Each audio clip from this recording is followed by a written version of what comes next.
Welcome, everyone. We'll give a couple of more minutes for more participants to join before we start our session for today. Thank you.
Thank you, everyone, for joining. We'll give it another minute before we start the conversation. And the attendees are still trickling in.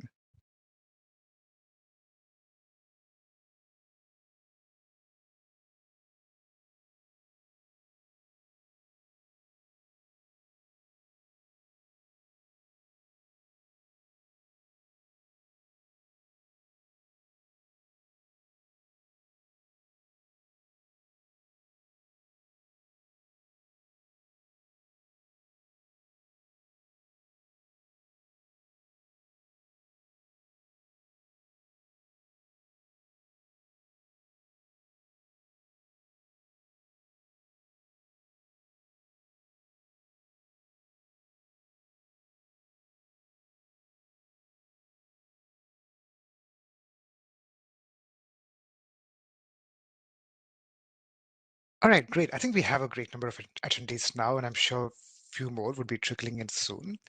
So I think in the interest of time, we'll go ahead and get started. Welcome, everyone, to Apt Associates webinar series, Reimagining Private Capital for SDGs, and specifically to our third webinar in the series, the next phase of gender lens investing. Apt Associates is a global research and consulting firm established in 1965, and we work across a multitude of sectors, including global health, climate change, and inclusive economic growth, in all of which private capital plays a critical role in our ability to achieve our development goals, which makes this conversation very relevant and dear to us and our ecosystem partners, many of who join us today. I'm Arun Ashok. I'm the Global Head for Private Capital at Apt Associates, and I'll be your host for the webinar series. Quick WebEx housekeeping before we start. All participants will be muted through the duration of the session, but you will have the option to use the chat feature on the bottom right-hand corner at any point of time if you have any technical difficulties. The webinar is being recorded, and we will post this online for your future access as well. In terms of the agenda, we will start with a brief overview of the webinar series and the webinar for today, and then pass it on to my colleague, Eleanor Keppelman, for a quick round of introductions between the panelists, and we'll jump right into the discussions. We will have the last close to 5 to 10 minutes for Q&A. And thank you to all the participants who sent their questions ahead of time to us during the registrations. But if you have any other questions during this session, please feel free to use the chat window and send it across to us. Great. With that, we'll jump right into the webinar overview. As many of you would be aware, there is a significant funding gap in achieving the United Nations Sustainable Development Goals over the coming decades, let alone by the target date of 2030. Both public and private sector stakeholders increasingly acknowledge the need for private capital, or the pivotal role that private capital would play in bridging this financing gap.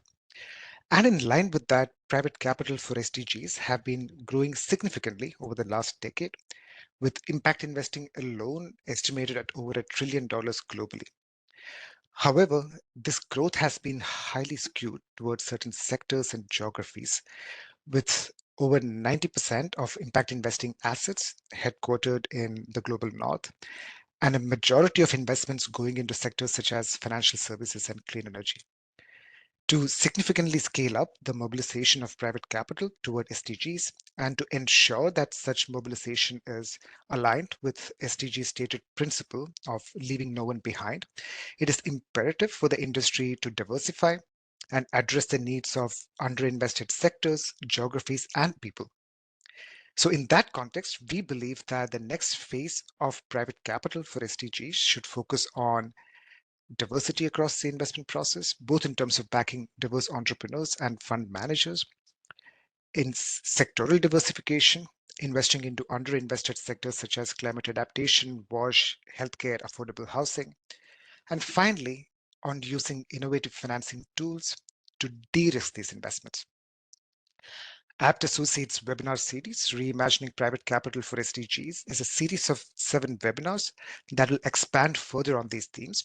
We had our first 2 webinars last year, which addressed the various opportunities and challenges in these underinvested sectors and geographies.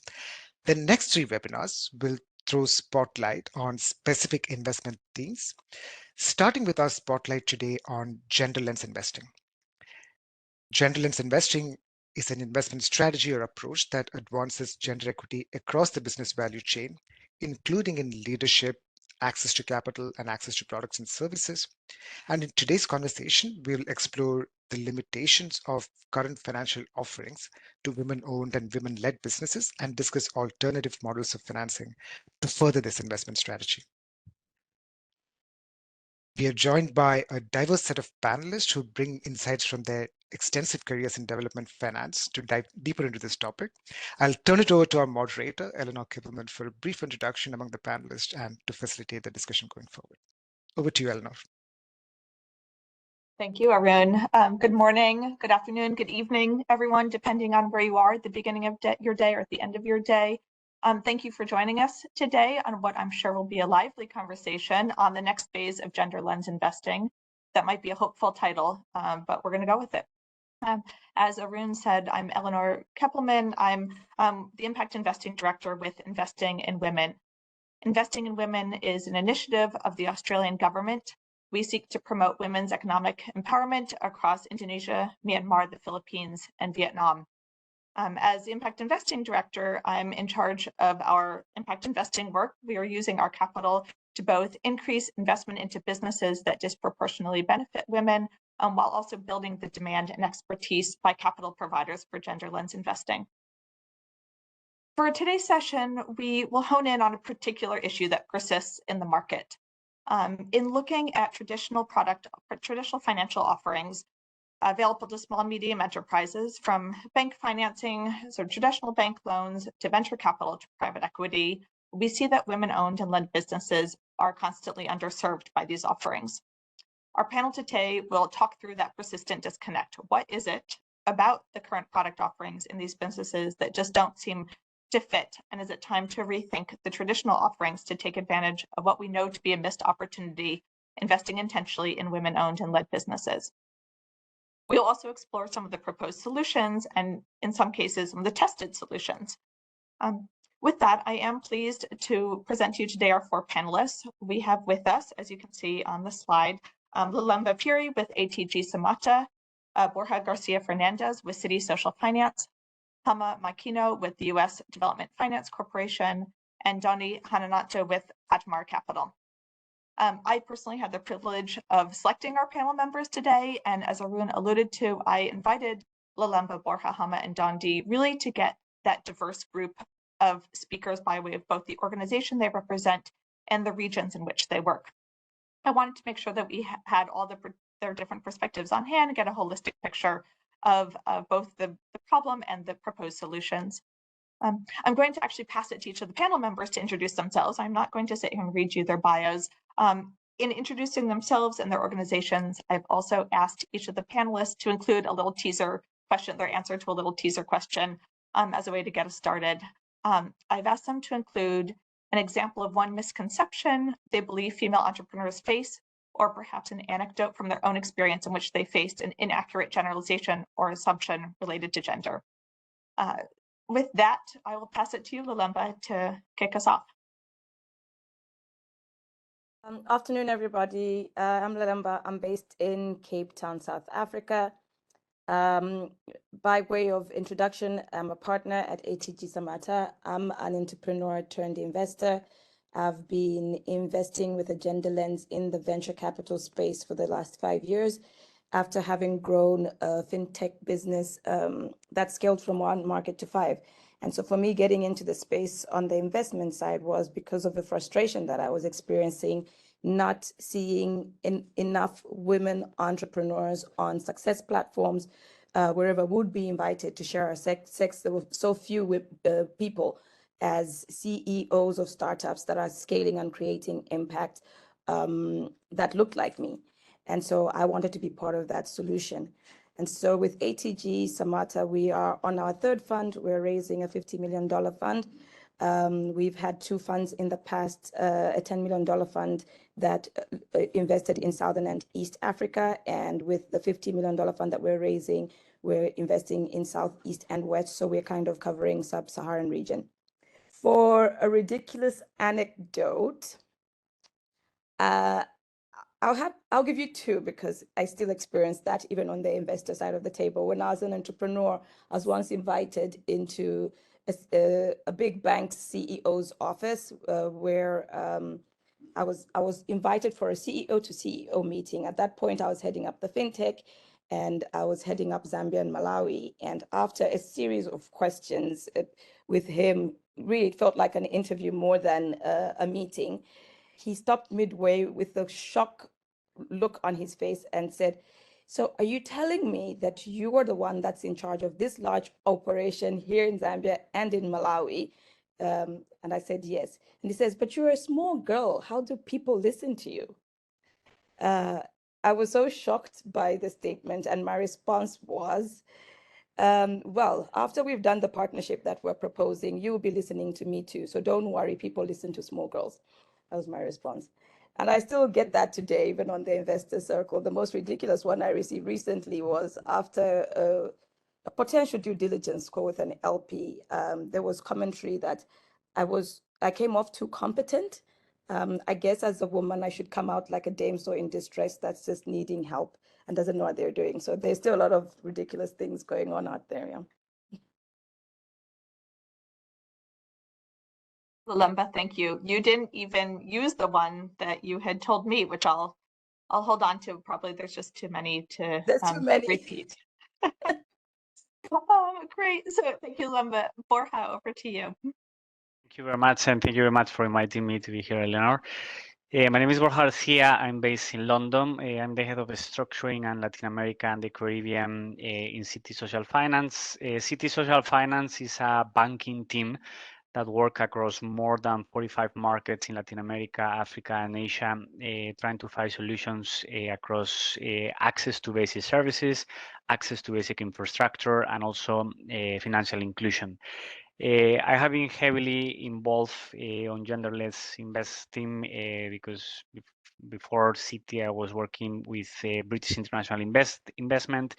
And today as well, I'm sitting on the 2X board. So yeah, normally what we're trying to do here in City and the work that I'm doing in the 2X is trying to mobilize, and we're going to be talking a bit more about this in this season. To mobilize capital towards gender lens investing. Just to keep it brief, maybe some of the misconceptions that I normally see. I have been working across different markets in Africa and Asia and Latin America, particularly with financial institutions, financial intermediaries. And I think that always there is this error or misconception about what that means, right? What gender lens investing means. In some cases, you have your clients asking if this is just to have some pink credit cards. That I don't think that is definitely the case. So I think that yeah, it implies a lot of education. It implies a lot of making the business case, and this is why I basically heavily involved on this, trying to support my clients to really understand what this means, why this is important, and how they can make a case for this, right? But yeah, that's me. Thank you very much. Thank you, Borja.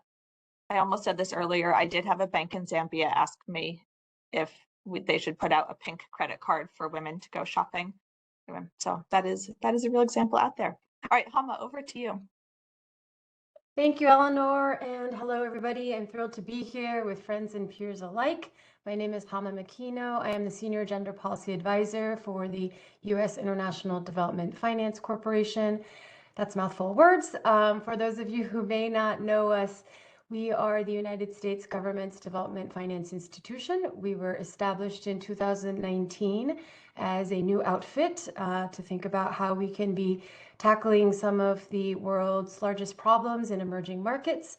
We primarily focus in low income and lower middle income countries, although we also do work in upper middle income countries as well, based on where the needs are. As I mentioned earlier, we're global, so we work across the planet and have the opportunity to partner with a lot of the panelists that are here today. In my role, I focus on ensuring that the agency as a whole has a cross-cutting view of thinking about how we're looking at women's economic empowerment. The DFC has the 2X Women's Initiative, which is our flagship gender lens investing platform, which allows us to invest across the gamut of tools I like to say that we have, which include debt, equity, political risk insurance, and guarantee functions. And so, really it allows us to be able to stretch across the US Treasury and our budget to be able to deploy capital and funds where it's most needed. As it relates to an anecdote and some stories, let's see, I have so many, but the first one that comes to mind is when I was visiting Honduras and we had a focus group with a series of different women entrepreneurs.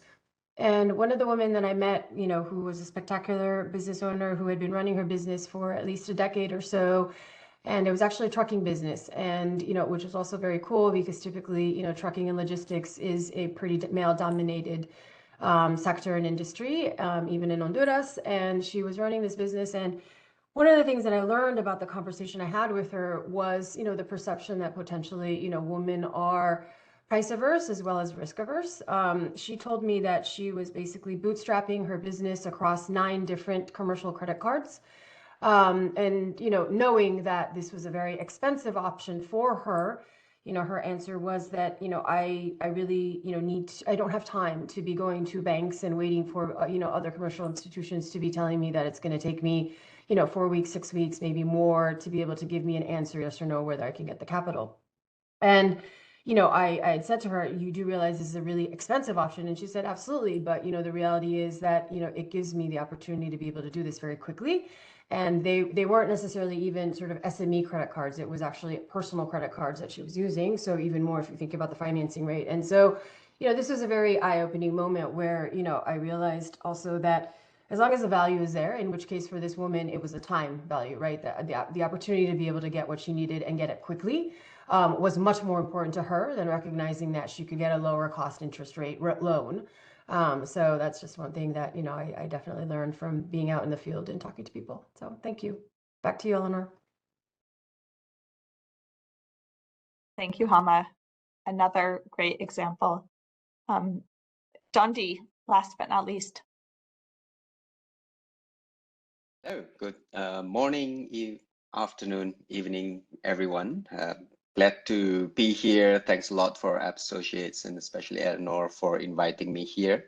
As Eleanor mentioned, I'm a partner with Patamar Capital. I'm based in Jakarta, Indonesia.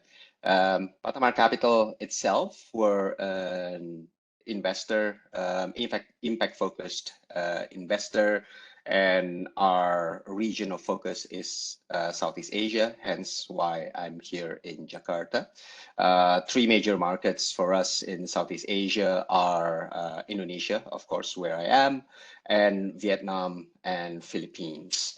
So Patamar Capital focuses on the early stage for investments, and we have started our gender lens investing journey back in 2017 with Eleanor's organization, Investing in Women.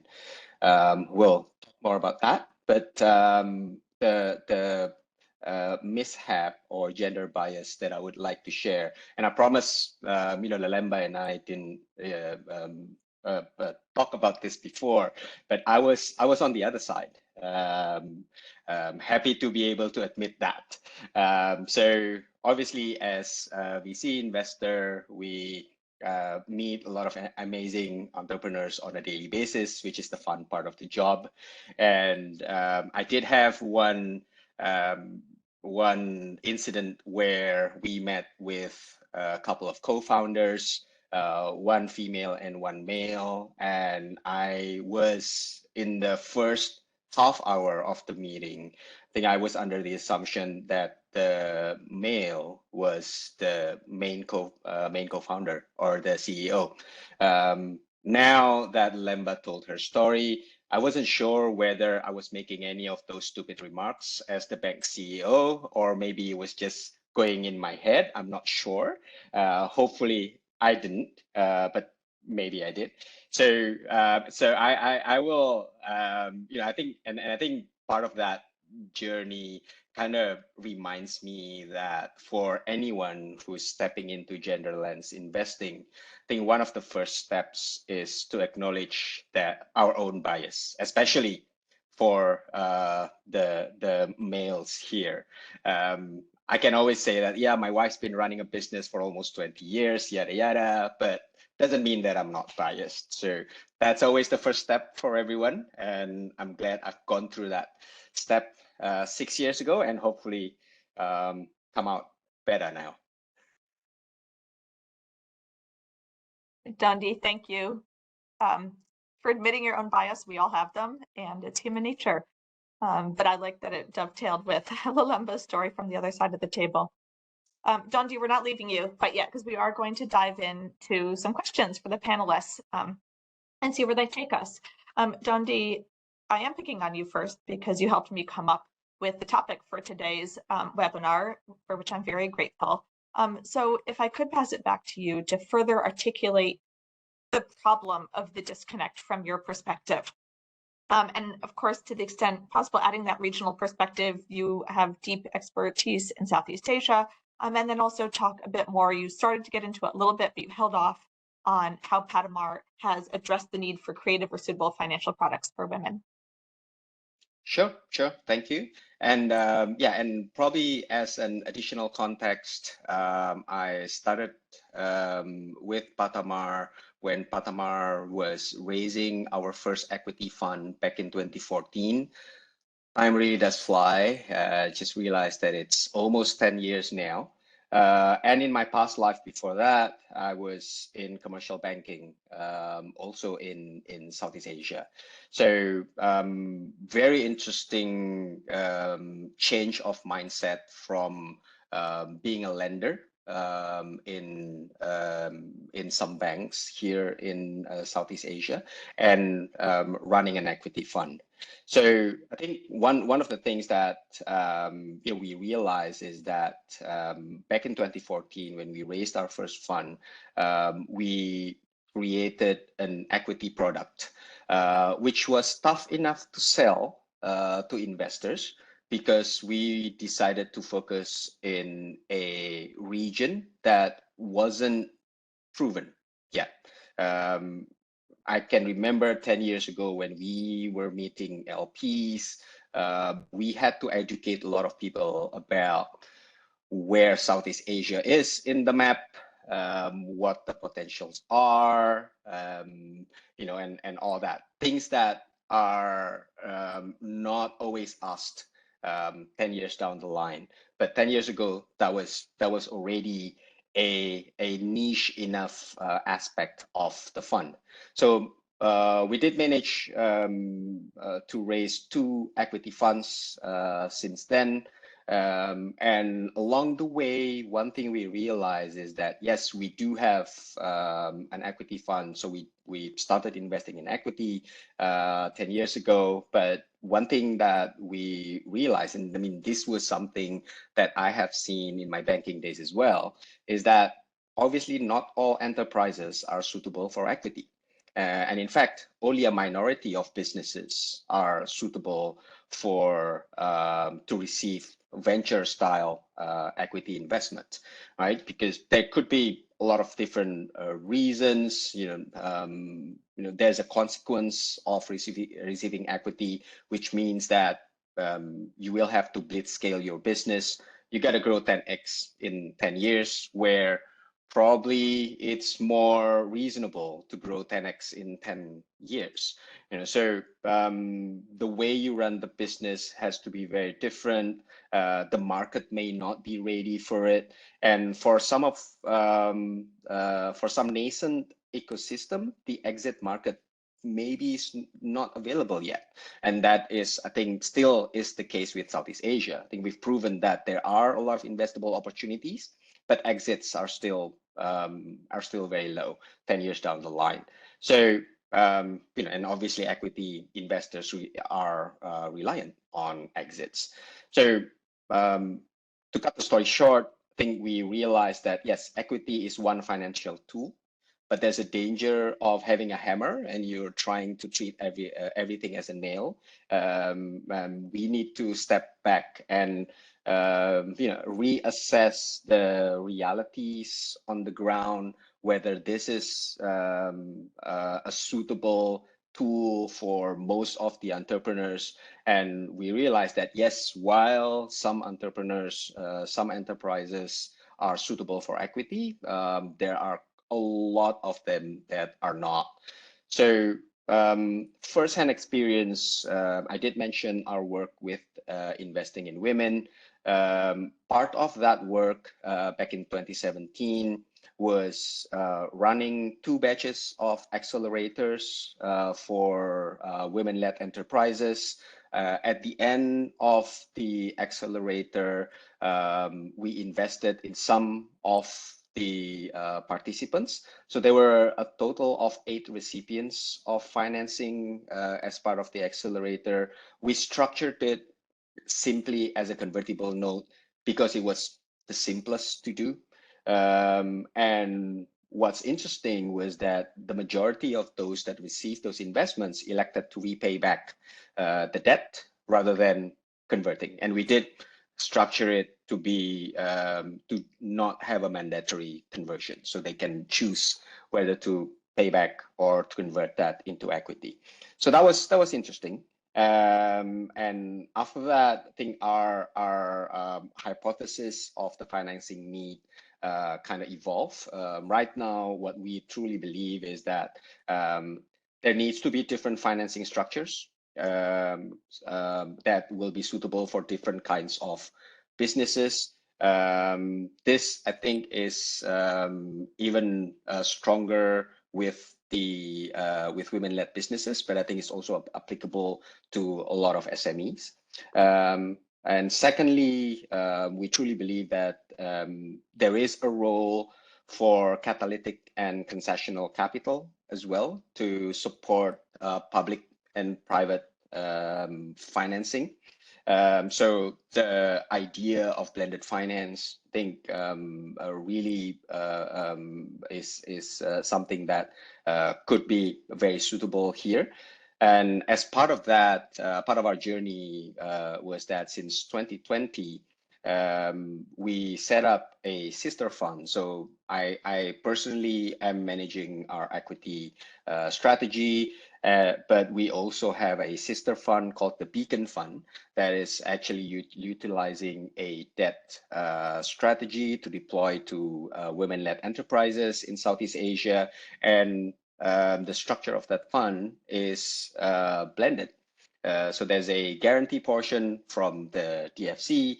There are some concessional capital from some philanthropic sources. but they're also getting some commercial capital as well. And I think this was very interesting. Again, it's still early days, but I think that's a very interesting way how the how the sources of capital are working together to solve the real needs on the ground. And I'll stop myself there. We can chat more later. Thank you, Dundee. I think it's interesting that basically the women entrepreneurs sort of told you in not converting that debt to equity what they were looking for, and that the debt product, maybe so you saw the demand that way for the debt product. Debt is a less sexy cousin to equity, but that's what these businesses needed in this case. Thank you. I swear I did not, to the audience, I did not choose Dundee to promote investing in women, but we have, Panama has been a great success story, and that is fully occurring to me as you're speaking. Lalinda, next to you, what innovative solutions have you seen in the market? You're investing in sub-Saharan Africa, you're on your third fund. Either maybe you could talk about innovative solutions that you've either seen in that region or that you're piloting yourself through one of your three funds. Yeah, I think very similar to Dundee's sentiments. We're seeing a lot more growth in private capital thinking beyond equity.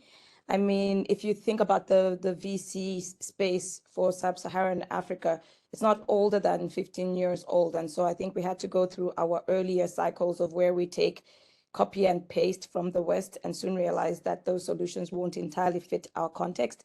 And so as the sector has been evolving, we're definitely seeing a lot more innovative instruments coming into play. With our second fund, it was a very small experimental pilot fund called the Empress Fund, where we worked with the Shell Foundation to pilot some unique instruments, specifically at unique intersections. And this was at the intersection of gender and climate, with a focus on agri and energy. To see what might be better suited for the women entrepreneurs who are in the space, because what we found is that there were so many premiums being put on these businesses. First of all, they were female-led. Secondly, a number of them were based in rural areas because they were really solving problems in the grassroots. And third, they might have had that elements of seasonality, which made your traditional capital provider and the investor very nervous. And so we tried to really model out what might work for their businesses, because even though their revenues were not linear, they were healthy. They might have had some elements of seasonality that we then modeled into their repayment structures, including things like moratoriums, upfronts, or incentives for earlier payments. And these seem to work well for the women entrepreneurs. And so this innovation, whether we're looking at it from a revenue-based finance side or a mix of some type of blended capital, we're seeing an increase in that. Secondly, from fund structures for ourselves as VCs, we're starting to see shifts in looking at more open-ended permanent structure type of vehicles, just because the typical 7 to 10 year life phase of your typical VC doesn't seem to fit for everyone that's investing in the space. From the amount of time it takes us to raise capital, this is more so for women investors who are typically taking up to 3 times longer to raise than male counterparts. And so if you are focusing all the time on that fundraise, when are we actually going to do the work of investing? And so having more permanent capital structures seems to be becoming a lot more appealing, just so we can have more sustainable funds to start with. Third, we're starting to see really interesting innovations with fundraising and what investors are doing to fundraise. Typically with your normal VC structure, you have to wait for a first close, which can take anywhere from 6 to 36 to 48 months to get before you start investing. And so what we're starting to see fund managers do is now creating special purpose vehicles to raise funds and just go out there and keep investing. And then once they're getting warmer and closer to first close, think about how they can transfer those investments into the vehicles. Second, there's been interesting things in the market, like a first gender bond that came out of Tanzania by NMB Bank. they did this to raise the capital quickly. It was a retail bond, so it was actually their customers that invested into the bond instead of looking out, first at your DFIs. We did eventually have DFIs get into that bond, but it was quite retail facing, and so there was a lot of participation just from your day-to-day person into that bond as well. And I'll say a lot of interest in private, public-private partnerships as well, such that the private sector is now looking at ways in which they can at least ignite fundraisers for the private sector. This is maybe co-investing in projects. In Zambia, we've seen the government set up a guarantee scheme that's focused on SMEs with a keen interest on gender. In Ghana, we've seen the pension funds actually just now investing directly into venture capital funds and private equity funds. And so there definitely is a clear indication that both private sector and public sector are seeing the opportunity there is in investing with a gender lens, and that it will pay us both well and better dividends if you can work together on making it happen. Yeah. Lemba, thank you. I appreciate some of those sort of overarching industry shifts that you're seeing, or trends, if you will. I'll just recite a few of them, because the last one is, you gave me the perfect segue to Hama, but you mentioned a shift away from the rigid permanent structures of traditional VC towards more open-ended structures. You mentioned sort of these starter funds or these side SPVs for early fundraising closes. Of course, the gender bond for that access to immediate capital. That's something Hama and I have been very engaged in building that market. And then the role of the public sector to catalyze the market. So thank you for that perfect segue, because with that, I am going to pass it to you, Hama. I feel as if this is a bit of a leading question, since I came from the DFC not too long ago, but I was hoping that you could talk to the role that DFIs have to play in the realm of gender lens investing, especially in mainstreaming it. And then also, are they currently filling the gap that we've been talking about? So this disconnect between the current product offerings and what women-owned and led businesses works for them structure-wise, and what challenges do DFIs face in doing so, in filling that gap? That was a triple-barreled question for you. Thank you, Eleanor, for the multi-million-dollar question, I suppose. Before I jump into that, I also want to link back to what Dondi, mentioned at the onset, because, it was something that I really could resonate with in terms of understanding, what are the needs of the types of capital that can be offered. And this also ties into some of the points that I want to raise about your question of, what are the roles that development finance institutions and maybe even multilateral development banks can also play. There's a few things that I think about, right? Which is, first and foremost, I think, the big role that DFIs can play is really sort of serving as what I like to consider the connective tissue across the markets, right? So both from the public side, as well as thinking about the public sphere and maybe even civil society to some degree. And, one of the things that I think DFC, we really try to think about is also understanding, what is the fit for purpose capital and or tools that we could be deploying. As I mentioned, we have an array of tools that we can really put out into the market, both equity as well as debt, both from a direct investment perspective as well as funds investment. We also have, direct TA and grant funding mechanisms. We have political risk insurance. We have guarantees. And so, really the arsenal is pretty large for us, and thinking through how can we use the tools that are available to us, as well as thinking about how does it fit into the broader ecosystem, right? Because again, I think there's a role that we can play in which, maybe even in the capital stack and as asset deployers, are there different ways that we could be considering our risk return profile to then think about, how we connect with other players and say, hey, this is the way that, our capital can really be leveraged in a way and maybe take, larger risks, right? I think there's a lot of questions about, what are sort of the risk and return expectations that you can have. And I would like to believe that as a DFI, we have a little bit more of a larger appetite to be able to take, maybe, different types of risks that maybe other institutions may not be willing to do. The ways that we've, done it, for example, is also making sure that we are sort of aligning expectations for, what the needs are on the ground. So that could be doing that by thinking about the different terms, right? Whether they may be longer terms because we're investing in agriculture and you need, better cycles to be able to ensure that they have the appropriate cash flow. Thinking about appropriate ticket sizes. I mean, the amazing thing about DFC is our ticket sizes span from 1 million to 1 billion. I mean, that is massive, right? Now, that being said, it doesn't mean that all entities, similar to what Dando is saying, require 1 million or 100 million. It's really understanding what are the needs based on the businesses and individuals that we're trying to invest in, and what does that look like? So how can we right size the ticket sizes that are appropriate for the needs that they have and the sort of operating environment that they're in? Also thinking about how can we link incentives to ensure that, these entities, entrepreneurs, are going to meet the goals that we hope that they're going to meet, that are going to have social and our environmental returns. And so we've been testing some models to be able to think through if there's ways that we can reward our investees based on particular milestones that are around, let's say, gender-related criteria. So let's say that it could be something related to how the composition of the institution is. If they're able to meet those particular milestones, what are ways that we can incentivize them? If it is a debt product, perhaps it could be something like an interest rate step down based on particular milestones and based on a third-party verifier that says, okay, you investee have met this.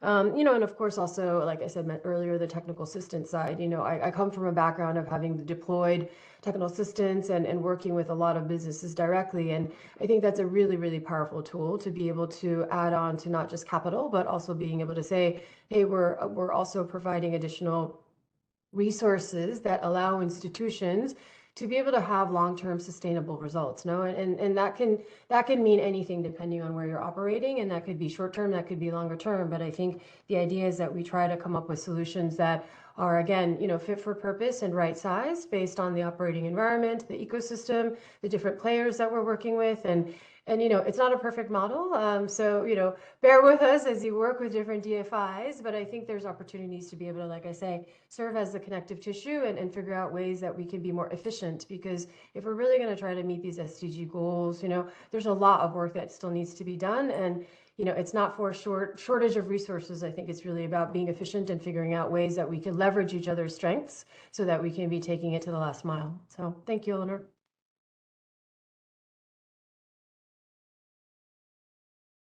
Thank you, Hama. A couple of things you said, you didn't say it quite this way, but it pointed out to me something I think about a lot, which is that maybe the solutions don't need to be so innovative. Maybe the solutions can be simple, such as longer grace periods. This applies to both, women-led or male-led companies. But, for the case of this webinar, we're talking about women-led enterprises, and could it be something that as simple as that to meet the repayment needs of the companies? And of course, the incentive-based financing is very appealing as a way to bring about culture shift and ways of thinking, both among financial intermediaries and investees. Borja, over to you for the private sector perspective. What role do you think the private sector has to play in filling this financing gap? I do think Hama set you up nicely with her description of the public sector as the connective tissue. And could you point to some ways in which city social finance is addressing the challenge, if at all? So definitely, I agree that the private sector has a very important role to play. Obviously, if you think about 50, 20 years ago, it's more like all of this was done mainly for multilateral banks, development finance institutions, all the public sectors. But nowadays, with the gap that we have identified, we really think that is too big, and you need all the resources available to do this, right? So just maybe telling you a bit how social finance in city we are doing it. City social finance is not really a new team. It's a team that has been in the bank for the last almost 20 years. So it was called City Microfinance, providing liquidity to microfinance institutions across emerging markets. That by definition, obviously, when you are lending to microfinance institutions, in the majority of the cases, these are woman-owned business because many of these underlying assets and micro borrowers are women. So I think that the starting point was that, right, with these microfinance business that we used to have, and we have been running for 20 years. I think the sticking point was in 2021 when the treasury of the bank, with the treasury of City, we issue a 1 billion social bond. And this bond worked exactly on the same way that all the thematic bonds. Now we have a social framework, which is public. So I invite you, all of you, to take a look in our website. So in addition to financial inclusion, that is all the work that we used to do with banks, microfinance bank. We expand the mandate of this team, and now we have access to basic services, so health, education, agriculture, and access to basic infrastructure, so water, sanitation, transport, telecommunication, and affordable housing.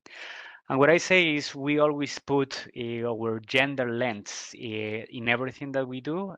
This doesn't mean that maybe in all the cases you are going to have an impact or a lens for gender, but at least in all the transactions that we do, we put the focus on gender. Not only that, we also have a public commitment of supporting 50 million people in low and lower middle income markets, of which 10 million need to be women by 2025.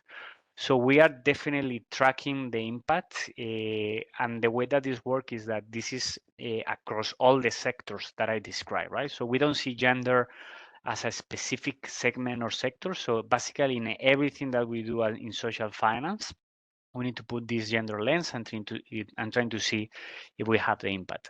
The way that this work is, we are a specialized team based in London, as I mentioned, covering 45 markets across Africa, Latin America, and Asia. And we work really closely with the local teams on the ground. I think that this is one of the beauty for City, that we have presence everywhere. So we know really well the market, we know really well the clients, and we have the possibility of really try to apply this lens. Connected with the point that was made earlier, I think that the other very important work that we're trying to do is mobilize more capital. I know that multilateral DFIs trying to do this mobilization, but in our case, when trying to do the mobilization, trying to bring more asset managers, private credit funds, private debt funds, and insurance companies to these markets, right? Because in many cases they have the interest, they may have the appetite, but they don't know how to do it. And I think that, as I mentioned, we are really well positioned because of the background of the 20 years, because of our close relations with institutions like, for example, DFC, which we have already a couple of risk sharing programs in which we partner to share the risk on these portfolios. We are really well positioned to explain to others in the private sector of how we have been doing it and what is the way to continue doing this, right? So just to close on this, I think that, again, continue working with multilateral banks, putting in place risk sharing programs very similar of the ones that we have with DFC and any other kind of blended finance mechanism is definitely the way to mobilize more private sector capital and also show what an institution like Citi is already doing, right? Because that has to be like a calling to others that maybe are starting in the journey or that maybe they don't know how to do it. It's a way to put examples and to really show the way. And of course, for us in Citi, we still need to continue working with our partners in the DFIs and MDBs, because this is really also the key to continue learning on how to do it in some of these sectors and to track more technical assistance that is the kind of things that, for example, we don't have, right? Particularly technical assistance on these projects. Let me stop there and we can continue. Thanks, Borja. I think you are in a really special and unique and privileged position of having the brand name of Citi Social Finance, of having the, as you said, that global presence to set sort of the standard for how gender should be seen by private capital providers. And I really appreciate that it is quite mainstreamed across Citi Social Finance. You don't see it. This is something Hama and I were just talking about it. As its own sector or segment or asset class is just a way of doing business. That's what I heard you say. So we all knew that an hour would go by very quickly, and it has. So Arun put a call for questions. I think I have more questions for the panelists, but I am going to pause to see if there are questions from the audience, since we do have a bit of time for that. So please, if you have questions for our wonderful panelists, send them in the chat function, and Arun and I will monitor that. I'll give a few seconds for any to come in. If not, panelists, I'm going to go to one of our quick round robin questions.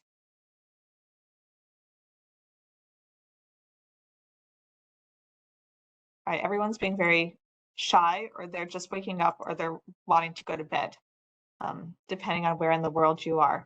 I'm going to move to our one of our faster of the round robin questions that I'd proposed to the panelists, which is a quick wish list for 2024 with respect to gender lens investing and moving the needle, and I taking it back to the theme of today, that closing the gap on that disconnect. What would each of you have on your wish list for something that could shift the market? Maybe that's a lot to ask in 1 year, but shift the market this year. So that could be with respect to different innovative solutions being tested. It could be in respect to how certain actors sort of play within the market, or other ecosystem players. And I will, Hama, can I start with you? Oh, of course, as I got distracted and I saw there was a question in the chat. Let's see, my wish list. I think, let's see, the thing that really pops out to me is, yeah, how can we slow down for a moment to just maybe listen a little bit more and see, you know, what really is needed out there? And I like what you said, Eleanor. I think maybe it is a simplification. Maybe it doesn't need to be so complicated. And I certainly am not one to advocate to say that bigger is better in terms of ticket sizes or deploying capital. So how can we be smarter, being smarter about how we deploy capital, and, you know, hopefully doing it faster, but also really listening to, you know, what's out there and what the needs are.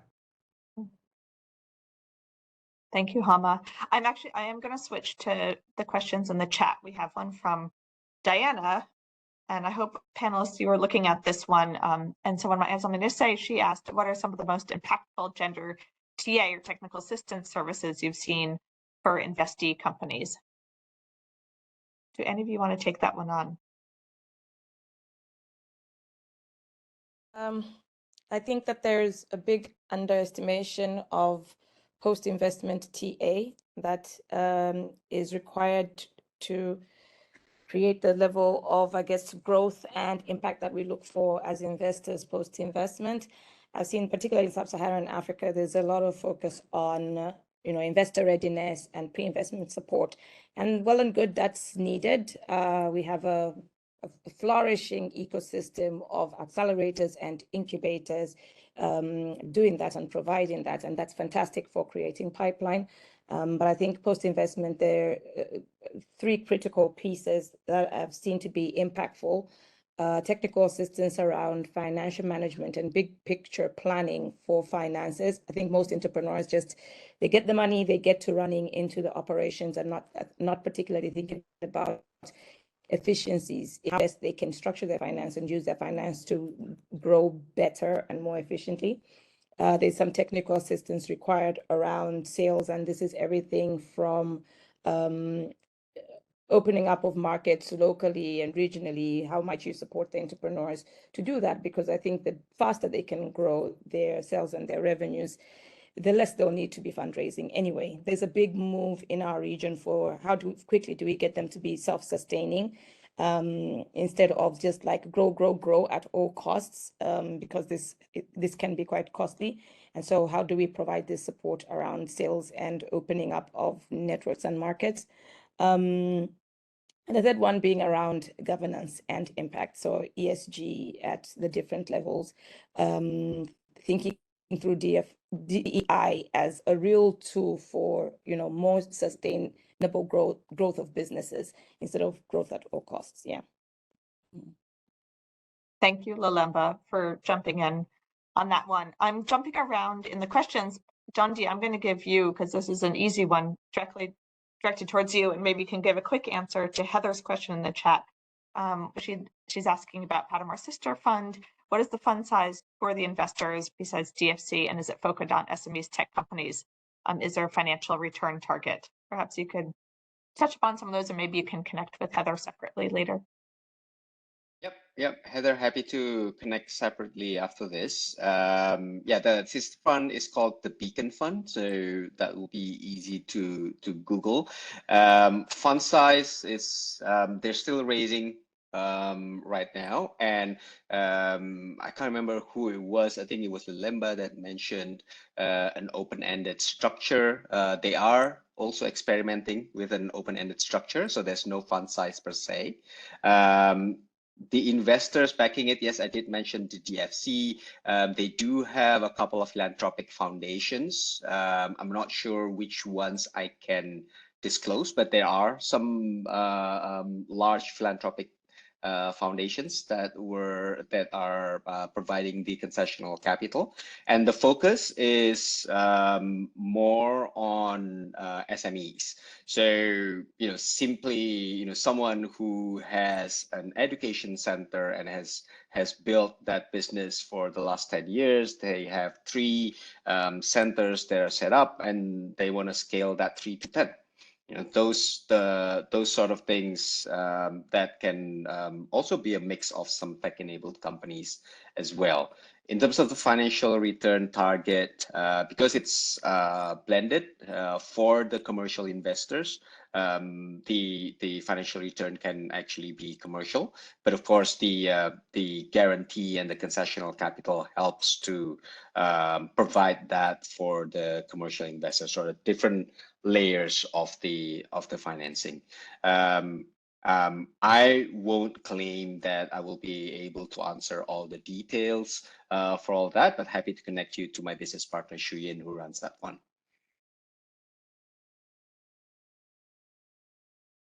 All right, I'm going to skip over. Son, you've sent us a couple of questions. I'm going to go with your second one, which I really like. Gender lens investing seems to be the headline in the impact investment industry at the moment. I'm glad you think so. I think so too. How do you keep impact investors accountable for it instead of just checking the boxes?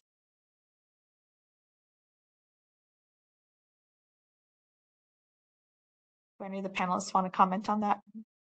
It's the data, no? At least in my case, I think it's important is the data here, right? You can make all the claims that you want, but if you don't have the data that is backing what you're saying, it's very difficult, right? So I think in my case, obviously, I'm in a very investment role, basically doing the investments, but it's important to have in place also impact team that can work closely with us, as many of the DFS already have as well, in terms of methodologies to really verify and confirm that you are not doing this kind of green or pink washing in some way, right? So to me, is data and be accountable based on data and hard evidence through the due diligence and monitoring process.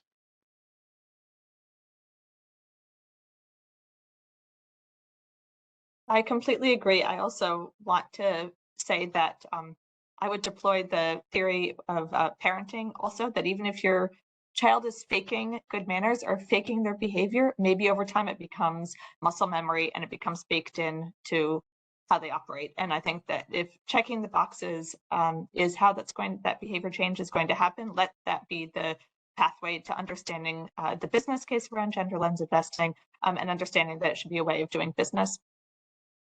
All right, Arun has come back on. I see the time. I'm going to leave you with a quick question that you can all ask yourselves before I pass it back to you, Arun.